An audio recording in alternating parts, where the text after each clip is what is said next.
তো আজকে রান্নার মেনু হচ্ছে উচ্ছে আর কুমড়ো ভাজবো। এইভাবে কেটে নিয়েছি, একটু আলাদা করে নেব। এখানে টমেটো, কাঁচা লঙ্কা আর একটু আদা রেখেছি। আলু পটলের তরকারি করব সয়াবিন দিয়ে আলু পটলের তরকারি করব, টমেটো, কাঁচা লঙ্কা আর শুধু আদা দিয়ে, যেহেতু আজকে নিরামিষ শনিবার। তো চলুন এটাকে ভেজে নেওয়া যাক।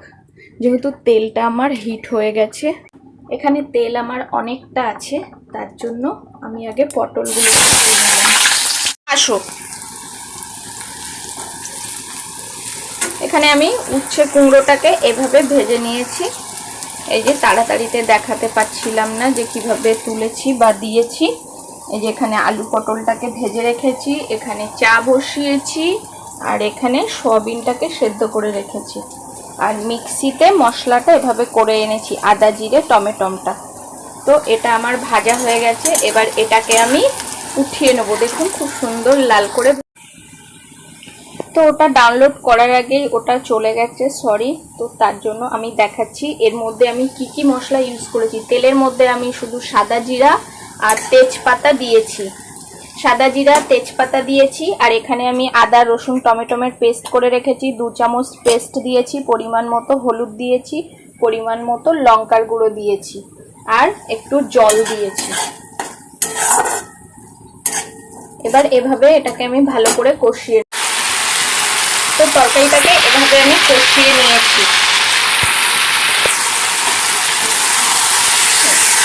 তরকারিটাকে এভাবে কষিয়ে নিয়েছি, আমার তরকারিটা কষানো হয়ে গেছে। চাটাও আমার ফুটে এসেছে, চাটা আমি নামাবো। চায়ে আমি দুধটা দিয়ে দিয়েছি। তো তরকারিতে আমি একটু জল দিয়ে দিলাম। এটা টকবক করে ফুটে গেলে আমি এটাকে নামিয়ে ফেলবো। খুব একটা বেশি জল দিলাম না, কারণ আমি একটুখানি মাখাই রাখতে চাই, খুব ঝোল করতে চাই না। তো এভাবে তরকারিটাকে আমি রেখে দিলাম, এটা ভালোভাবে ফুটে গেলে নামিয়ে ফেলবো। তো এখানে তরকারিটা আমার রেডি হয়ে গেছে, এবারে আমার এটা আমি নামিয়ে ফেলবো। তো ওপর থেকে আমি একটু ঘি ব্যবহার করলাম।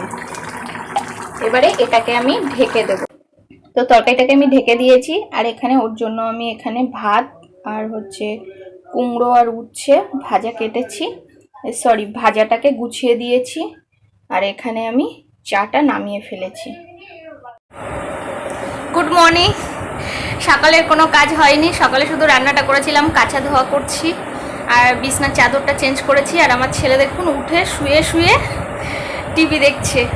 তো প্রচুর কাজ ছিল, এই জন্য সব কিছু শেয়ার করতে পারছি না, কারণ আমি যদি ক্যামেরাটা ধরি তাহলে কাজটা কি করবে, তার জন্য। তো চলুন কাজগুলো করে না। তো দেখুন ঘরের কি অবস্থা, এই বিছনার চাদরটা তুলেছি আর এখানেও নোংরা। এই বাথরুমটাকে ঝাঁটিয়ে পরিষ্কার করে দিয়েছি, মাঝে মাঝে না ঝাঁট দিলে তো হয় না, চারিদিকে জল। তো এটাকে ঝাঁটিয়ে পরিষ্কার করে এর মধ্যে কেরোসিন তেল দিয়ে মুছে আবার এগুলোকে এইভাবে রেখে দিয়েছি। তো রান্নাঘরে দুনিয়ার বাসন মেজে নিয়ে এসেছি, দেখুন দুনিয়ার বাসন মেজে এখানে সব উবুড় করে রেখে দিয়েছি এরকম করে। বেসিনটাকেও আমি সাবান দিয়ে রোজ পরিষ্কার করি, দেখুন কি সুন্দর চকচক করছে না। বেসিনটা পরিষ্কার না করলে আমার ভালো লাগে না।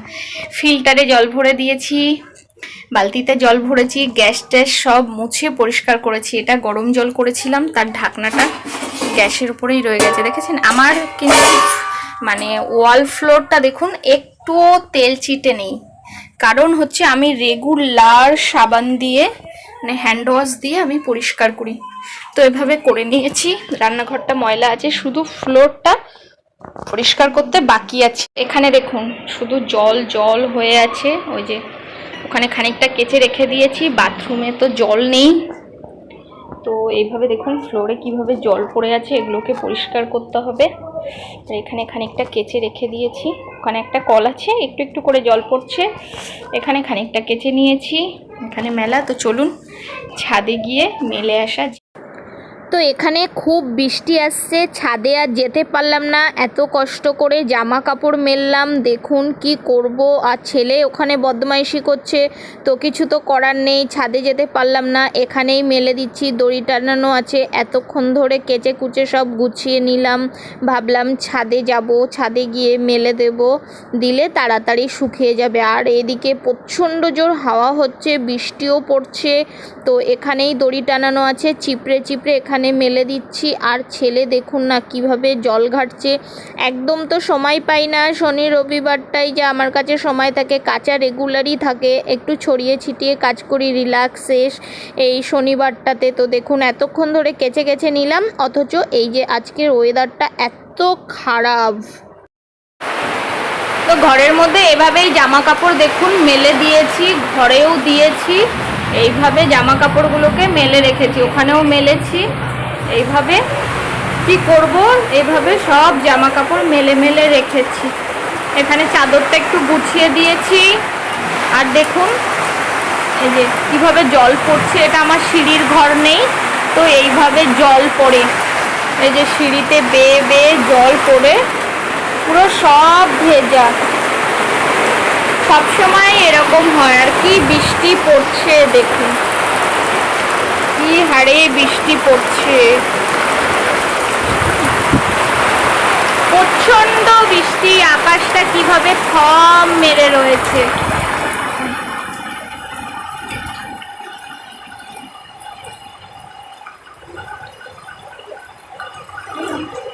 কি পরিস্থিতি, কিভাবে জামা কাপড় শুকানো হবে কিচ্ছু জানি না, কিভাবে জামা কাপড় শুকানো হবে,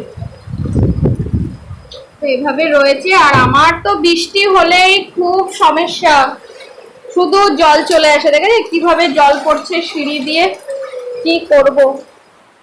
এইভাবে রয়েছে, এইভাবে ঘরের মধ্যে সব মেলে মেলে দিয়েছি।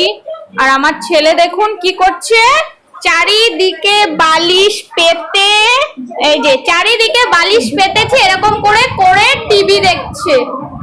আর জানলাগুলো তো মা লাগিয়ে দিয়েছিল, তাই বন্ধ করে রেখেছি, না হলে কি পরিস্থিতি হতো। এরকম করে করেই সবসময় জামা কাপড়গুলোকে মেলে দিই, কি করব।